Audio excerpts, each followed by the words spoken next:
E aí, gente, beleza? Como é que vocês estão? Neste vídeo eu vou falar sobre uma das melhores coletâneas de contos que já li na minha vida, que é o Repique Macabro e Outras Histórias Estranhas, do inglês Robert Aickman. Ele nasceu em Londres em 1914 e faleceu também em Londres em 1981. E ele sempre se referiu às suas histórias como Strange Tales, ou seja, histórias estranhas. Aqui, Robert Aickman, ele estava muito correto em chamar os seus contos, em intitular os seus contos, em se referir aos seus contos como Strange Tales, porque esses contos são estranhíssimos. É aquele tipo de história que te faz sentir aquela estranheza, vejam só, ter aquele sentimento de que alguma coisa está muito errada. E também, talvez, esta seja a parte mais interessante, esse tipo de história, assim como contos do Chuck Palahniuk, que eu tenho que falar, eu vou fazer uma compilação de contos, contos esquisitos, contos impactantes, contos aterradores em uma certa medida. Que são aqueles contos que eles, por sua estranheza, eles fazem com que a gente desconfie de que existe alguma coisa, alguma verdade acerca do ser humano, sobre a raça humana que está ali à espreita. É um sentimento estranho, de fato. Eu não sei como explicar melhor. Como qualquer coletânea de contos, esta tem algumas histórias que são menos interessantes do que outras, e eu vou falar aqui brevemente sobre todas elas. O primeiro conto já foi impressionante, que chama The Hospício. Traduzindo, né? Mas eu não imagino aí que seja a ideia traduzir esse título, porque vai falar desse homem, que ele é um empregado mediano, de uma empresa mediana. Eu não sei, eu acho que ele entrega coisas ou pega coisas, eu não sei, mas ele tem esse trabalho e ele vai fazer uma entrega em um determinado lugar. E ele tem o costume de analisar todas as rotas que ele pega e estudá-las, para que ele não tenha problema de se perder em lugar nenhum. Só que daí, os colegas de trabalho dele falam, tem um atalhozinho ali que você pode tomar. E todo mundo sabe que pegar um atalho não é uma boa coisa. Mas, né, ele vai levar em consideração a palavra dos colegas, ele vai pegar esse atalho e é claro que ele vai se perder. E ele vai andar, andar, e o carro dele vai começar a dar sinais de que a gasolina vai acabar e ele está no meio do nada. Até que ele encontra ali um sinalzinho ali no meio das árvores e ele vai seguir esse sinalzinho e ele vai chegar no que parece ser um hotel. E, ai gente, que bizarrice. Esse é um lugar muito estranho. Aliás, todos os contos do Robert Aickman aqui, quase todos, têm alguma relação com o espaço. E é isso que dá a dimensão da estranheza também. Nesse sentido, me lembrou muito a Casa da Colina, Assombração na Casa da Colina, da Shirley Jackson, que tem aquela descrição fenomenal. Eu posso não ter gostado tanto do livro quando eu li, eu quero ler de novo pra ver se minha opinião mudou, mas eu posso não ter gostado tanto do livro, mas a descrição daquela casa é uma coisa inacreditavelmente boa. E aqui é essa mesma estranheza. Parece que os espaços aqui dos contos do Aickman, parece que eles estão incorretos de alguma forma. Ou os tetos são muito baixos, ou as cores são muito estranhas, ou tem coisas na parede que não deveriam estar ali. Então tem sempre essa sensação de estranheza sempre presente, seja majoritariamente aqui por conta dos espaços, mas também por conta de alguns detalhes ou alguns personagens que fazem coisas estranhas, enfim. E nesse conto, The Hospice, esse homem vai chegar aí nesse lugar e ele vai ser muito bem tratado. Mas ele vai ser muito bem tratado de um jeito muito esquisito. As coisas vão começar a escalar de uma tal forma que o homem vai ficar perturbadíssimo. Ai, gente, que conto legal. Esse daqui, sabe aquela coletânea que já começa com o pé na porta? É sensacional, adorei. Depois, nós temos um dos contos mais perturbadores, só esse comendo R, mais perturbadores, que é o As Espadas. Nossa, que conto é esse? Esse foi um dos que mais me lembrou o Chuck Palahniuk, principalmente naquela coletânea chamada Assombro. Eu vou falar dessa coletânea depois, que eu acho que já faz uns 3 anos que eu li aquele livro e eu ainda não superei um daqueles contos, que é um dos contos mais terríveis que eu já vi na minha vida. E As Espadas lembra muito esse conto. E lembra também O Homem de Areia, do E.T.A. Hoffmann. Se vocês conhecem esse conto, vocês vão saber do que eu tô falando. Eu tive uma sensação muito parecida. A personagem me lembrou muito a Olímpia, do conto do Hoffmann.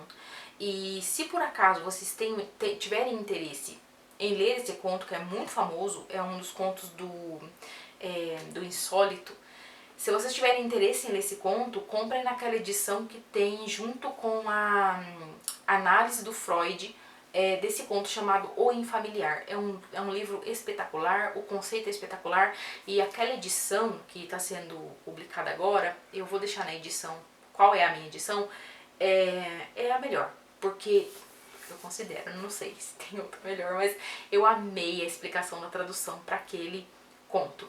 Enfim, olha eu fazendo meus links, né? Esse conto me lembrou muito o conto do Homem de Areia, do E.T.A. Hoffmann. E eu vou falar agora a sinopse pra vocês, e talvez vocês entendam por quê. Tem esse cara, que é um virgão, e ele tá, né, por aí na vida e trabalhando. Ele trabalha com o tio dele. E esse trabalho que ele desempenha é um trabalho meio esquisito, sabe? Moralmente falando, assim. Moralmente, eticamente, tem alguma coisa incorreta no que esse tio dele faz. E ele trabalha ali com esse tio dele, vendendo coisas, viajando, e às vezes ele fica nos hotéis meio assim esquisitos, meio sinistros, com pessoas assim que levam uma vida meio, né, desregradinha. E ele vai viver assim, essa vidinha, e ele tem alguns problemas com mulheres, ou seja, ele não sabe como se aproximar das mulheres, ele tem problemas. E daí, um dia, ele tá lá perambulando pela cidade e ele vai encontrar um circozinho bizarríssimo, um circo muito sinistro e bem assim malacafento, e ele vai entrar nesse circo e vai andar, perambular por ali e vai encontrar uma tendinha lá encostadinha no muro que ninguém tá vendo, e ele vai, claro, né, porque a curiosidade mata. O cara vai lá nessa tendinha e quando ele entra lá, tem o clássico festa estranha com gente esquisita. É uns caras lá, só tem homem, né? E esses caras estão sentados meio assim, sabe? Um meio longe do outro, na escuridão, e estão esperando alguma coisa. E ele vai lá e senta pertinho da porta, assim, e fica lá esperando. Daí ele repara ali, enquanto ele tá esperando, sabe, sei lá o quê, ele repara que tem uma moça bem coitada, assim, bem triste, bem, sabe, parecendo doente, encostadinha ali na cadeira, assim, meio desmaiada, e na frente dela tem um balde cheio de espada, umas espadas que provavelmente dá tétano, não é pra você não matar, furando, mata de tétano. E daí ele fica ali, pensando que ele tá entrando numa fria, que talvez ele deva sair daquele lugar. Só que daí, quando ele vai sair, começa o espetáculo, seja lá o que for esse espetáculo, né? E é esquisitíssimo. O espetáculo é um negócio inacreditável. O espetáculo consiste em cada homem daquele ser chamado, ou então se voluntariar para ir lá e colocar uma espada na moça, onde ele quiser. Tipo, furar a moça. Ai, gente, a bizarrice. Vocês estão vendo? É aí que entra o Strange Tales. É uns contos bizarros, uns negócios esquisitos. E espetacular. Esse conto, ele é um daqueles que vai te dar aquela sensação, sabe aquela sensação de que você entendeu alguma verdade sobre o ser humano e que você não gosta dessa verdade? Eu tive essa sensação, a mesma coisa que eu senti quando eu li aquele conto do Chuck Palahniuk, que eu esqueci o nome. Depois eu vou procurar e vou fazer um vídeo sobre aquele livro, porque aquele livro é uma perturbação total. Beleza. O terceiro conto peraí, eu já esqueci. O terceiro conto é o conto que dá origem a esse título aqui desse livro, que é o Repique Macabro. Que conto legal! Esse conto é uma dança macabra. Procurem aí no Google e vejam o que vocês veem a respeito de dança macabra. Tem esse casal, este homem, que ele é bem mais velho, casou com uma moça muito linda, muito legal, muito simpática, e eles aparentemente estão apaixonados. E daí, eles vão, esse cara, ele é mais velho, ele é muito viajado, então a moça fala, escuta só, marido, quando a gente sair de lua de mel, eu quero ir pra um lugar onde você nunca esteve. Ai, meu Deus, por que as pessoas fazem essas coisas? E daí ele fala, beleza, e eles vão mesmo pra uma cidade que ele nunca ouviu falar, que ele nunca esteve lá. Uma cidade perto do mar. E quando eles chegam, tem esses sinos. Parece que todas as igrejas do universo estão tocando sino na mesma hora. E esses sinos não param de tocar. Agora, o porquê do repique macabro? Ai, gente, que conto esse. Muito bom. Eu amei. Eu amei. Daí, beleza. O quarto conto é Ravissante. E daí já começa a ter uns contos meio assim, que eu não gostei muito, sabe? O Ravissante é uma história encaixada. Então tem esse cara que ele vai contar sobre quando ele conheceu um determinado pintor e sua esposa. E os dois eram bem estranhões, assim, socialmente falando, sabe? Eles meio que não sabiam, assim, lidar socialmente com as coisas, eram meio estranhos, mas esse cara, ele é convidado por esse pintor para ir conhecer as pinturas dele e ele vê que aquelas pinturas, apesar de um tanto quanto pretensiosas, eram bem diferentes e bem estranhas. Então ele tem um certo interesse por essas pinturas. Mas esse casal, eles parecem muito esquisitos. E ele meio que vai perdendo assim o contato com esses dois. E qual não é a surpresa dele quando, passado algum tempo, ele recebe a notícia de um advogado de que esse pintor faleceu e deixou ele e a esposa como meio que donos do espólio dele, tipo, ele como um dos herdeiros, sabe? E daí ele vai herdar uns negócios lá e ele vai herdar também um manuscrito desse pintor que vai contar sobre a juventude desse pintor e como ele era obcecado por conhecer as pinturas ele preferia coleções particulares, então ele ia até essas pessoas que tinham as coleções particulares e passava um tempo com essas pinturas, conhecendo os seus pintores favoritos, etc, etc. Até que um dia ele fica, esse pintor no caso, que deixou esse manuscrito, né? E que esse cara, que é o nosso personagem principal, tá lendo, então a narrativa dentro da narrativa. Ele vai falar aí quando ele recebeu, ele foi atrás de um pintor que ele tinha interesse e ele descobre que a viúva desse pintor ainda tá viva. Mas, gente, a viúva desse cara é muito esquisita. É muito esquisita. E daí, eles vão lá, ele vai lá na casa dessa mulher. Nossa, muito estranho. Um povo estranho. Daí vai ter Niemandeswasser, que é de longe o conto mais chato que eu já li dessa coleção. E não gostei não. Mas é legal. Também, assim, dentre todos os outros que são incríveis, esse daqui é o menos legal. Mas ele vai falar sobre, sei lá, monstro do Lago Ness.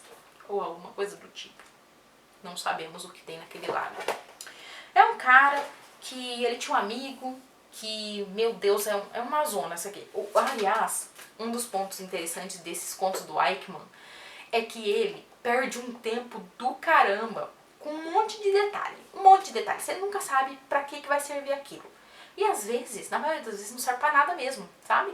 É só pra te tirar ali do rumo, assim, pra te apontar uma direção e depois falar, te peguei. Bem legal. Inclusive, essa informação tá dita aqui num pós-fácil, que, como eu disse, não sei se eu disse no livro, na minha resenha do Fantasmagoriana, mas vou dizer nesse aqui também. Essa é uma publicação da Sebo Clepsydra com a editora Ex Machina. E as edições que a Sebo Clepsydra costuma fazer junto com essas outras editoras são incríveis. Tem textos de apoio sensacionais e que vão aí dar informações interessantes, né? E ele vai falar, inclusive, esse pós-fácil é feito por um dos editores pelo editor, não sei quantos editores tem na Sebo Clepsydra, mas eu imagino que seja um deles, que é o Cid Vale Ferreira. E ele vai falar sobre o título, ele vai falar sobre um conto específico, que é o próximo que eu vou comentar, e ele vai falar sobre essa esquisitice dos contos do Eichmann, né? Que ele vai falar de um monte de detalhe que às vezes não vai fazer tanto sentido para a história, e isso faz parte de uma das características que vai fazer com que a prosa do Eichmann seja essa coisa rica, essa coisa que você tem que desenvolver um gosto. Imagine você com uma taça de vinho, cheirando, virando de um lado pro outro, sabe aquele negócio de gourmet? É tipo isso aqui. Então, você pode se sentir um leitor muito gourmetizado lendo esse conto, porque vai precisar de uma degustação. E isso é muito legal. Pelo menos em relação ao conto, porque vinho a gente só bebe mesmo, tá? Depois do conto lá, do Monstro do Lago, que né, não sabemos, vocês vão ter que ler para descobrir o que tem nesse lago. Vai ter um conto muito legal chamado Páginas do Diário de uma Menina. E eu acho que eu não vou falar qual é o rolê desse diário, porque é legal descobrir. Mas tem muito a ver, se parece muito com um determinado livro que eu adorei, chamado Carmila, a Vampira de Karnstein, do Sheridan Le Fanu. E é sobre essa menina, é um diário, exatamente o que o título diz. É um diário dessa garota, a gente não sabe muito bem a idade dela, mas parece que ela é uma adolescente ou uma jovencita, e ela está fazendo uma viagem entediante com seus pais, por todos os castelos da Europa aparentemente. E ela vai contar aí sobre esse dia a dia, e vai aparecer inclusive algumas figuras que vão ajudar você, o leitor, a datar esse conto. Ele é bem datadinho, né, porque é um diário, mas por exemplo, ela vai ter um encontro ali com o Lord Byron e o Percy Bysshe Shelley. Ai, gente, bem legal. Adorei esse conto, muito bom também. E daí ela vai em um dos bailes entediantes que ela está ali, né, nessa vida. Ai, meu Deus, eu sou tão rica, eu sofro tanto. Ela vai encontrar um cavalheiro. E esse cavalheiro de fina estampa, esse cavalheiro ele é diferenciado. Então, leiam, é muito bom. Depois, deixa eu ver aqui. Depois vai ter O Quarto Interior, que é sobre dos brinquedos mais sinistros que eu imagino, ainda bem que eu nunca tive. Deus me livre, mas quem me dera, sabe? Que é uma casa de bonecas. Mas é aquelas casas de bonecas que tem um monte de andarzinho, um monte de figurinha, um monte de... Sabe, Hereditário? Tipo aquela casa lá. Então tem essa menina, que ela tá viajando junto com a família dela, a mãe, o pai e o irmão. E eles estão viajando ali de boas e é o aniversário dela. E eles vão passar ali um dia na praia pra passar o aniversário ali, etc. E essa menina, só que daí o carro estoura no meio da estrada e os pais ficam, nossa, que dó, era o aniversário dela, não vai ter o dia na praia. E daí eles chegam numa loja, dessas lojas de bagaceira assim no meio da rua, da estrada, e o pai fala, escuta, escolhe o que você quiser nessa loja. E é claro que a menina vai direto na coisa sinistra, né, que é essa casa de bonecas. E essa casa, apesar de ser muito bonita e muito grande, muito, sei lá, tá muito barata. E o cara vende. Vocês sabem aquele negócio de desconfiar? Ai, esse povo, gente, não desconfia, sabe? E daí eles levam pra casa essa casa de bonecas. Leiam pra vocês verem o que vai acontecer. Muito bom também, gostei demais. Daí tem outro conto chamado Bosque Adentro, que é sobre essa mulher que ela tá acompanhando o marido dela faz estradas por aí, e o marido dela é um cara, eu não sei, ele é meio, o casamento parece aqui que não dá muito certo, mas ela tá ali porque é conveniente, porque, né, vai fazer o quê, né, casou, anos 50, fica ali com o cara. E daí ela vive com esse cara, acha ele meio entediante, ela tem alguns problemas pra dormir, é aqueles casamentos bizarros. E daí ela tá viajando ali, eu não sei se é Suécia, deixa eu ver se eu encontro aqui onde que é o negócio. Eu acho que é Suécia, sei lá. Eu vou deixar aí na edição. Ela tá num país aí, e daí eles estão passando por uma estrada, né, eles estão hospedados ali na casa de um povo que trabalha junto com o marido dela, um povo que é muito simpático, muito solícito, mas tá dando nos nervos dela, e ela sente que ela precisa de um pouco de paz. O marido dela vai ter que fazer uma nova viagem, então eles estão ali passando, né, passeando ali com as pessoas, e ela vê um lugar que parece muito pacífico, sabe? Tem um monte de hóspedes ali sentados, umas cadeirinhas de balanço ali de boa, lá fora, sentindo a brisa, sentindo a natureza, tem muita natureza.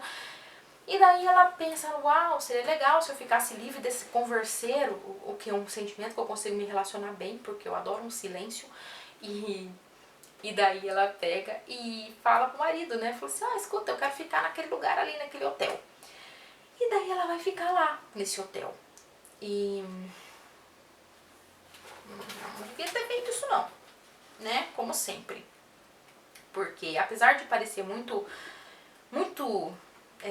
silencioso, muito tranquilo, esse hotel é esquisito também. Daí, tem esse daqui que eu achei meio meh também, sabe? Não gostei muito desse conto aqui não. Que é o Mar Cor de Vinho. Que vai falar sobre esse cara que ele tá ali numa praia, ele tá de férias. E ele vê um dia ele vê um barco, um navio, não sei, passando e perto da praia, ali onde ele tá. E quando esse navio passa, todos os pescadores, todas as pessoas que estão ali começam a ficar muito bravos, muito zangados e odeiam aquele navio e ele quer saber por quê. E esse navio meio que parece ter saído de uma pequena ilha. E ninguém quer dizer pra esse cara por que ninguém quer contar o que tem naquela ilha, de quem que é aquele navio. E é claro, né, curiosidade mata, ele vai ficar muito interessado em saber o que tem nessa ilha. E daí ele vai roubar um barquinho lá no outro dia, já que ninguém quer levar ele nessa ilha, e ele vai até essa ilha. E é claro que tem coisa estranha acontecendo lá também. Eu não gostei muito desse conto não, achei ele bem, assim, mais ou menos, mas dentre todos esses contos incríveis, apenas 2 eu não gostei tanto assim. E ainda assim, são contos interessantes. Gente, uma das melhores coletâneas de contos que eu já li. Eu tô fazendo uma compilação dos melhores contos, assim, dos contos que eu mais gosto. É bem difícil fazer essas compilações porque eu esqueci, né, muitos contos, então eu tô tendo que recapitular, tendo que pegar todos os meus livros de contos e eu vou fazer por temas. Então, temas, eu acho que eu vou fazer um tema só para contos estranhos e daí eu vou ter que colocar esse livro inteiro lá no meio porque são contos incríveis. Fica aí a dica pra vocês. Eu comprei isso aqui em financiamento coletivo, mas eu tenho quase certeza que ainda tem no site da editora Clepsidra e na Ex Machina também, eu imagino. Enfim, fica a dica pra vocês, se vocês gostam de coisas esquisitas, que deem aquele sentimento, sabe, estranho. Fica uma dica forte aí pra vocês. Livraço. Se vocês gostaram desse tipo de conteúdo, se vocês gostam desse conteúdo, por favor curtam, compartilhem, porque vocês sabem que essa plataforma é difícil, então não deixem aí de dar essa moral pra mim. Se vocês gostaram, é óbvio. Se não gostaram, não faz sentido, né? Mas é isso, gente. Muito obrigada e até o próximo vídeo. Tchau, tchau.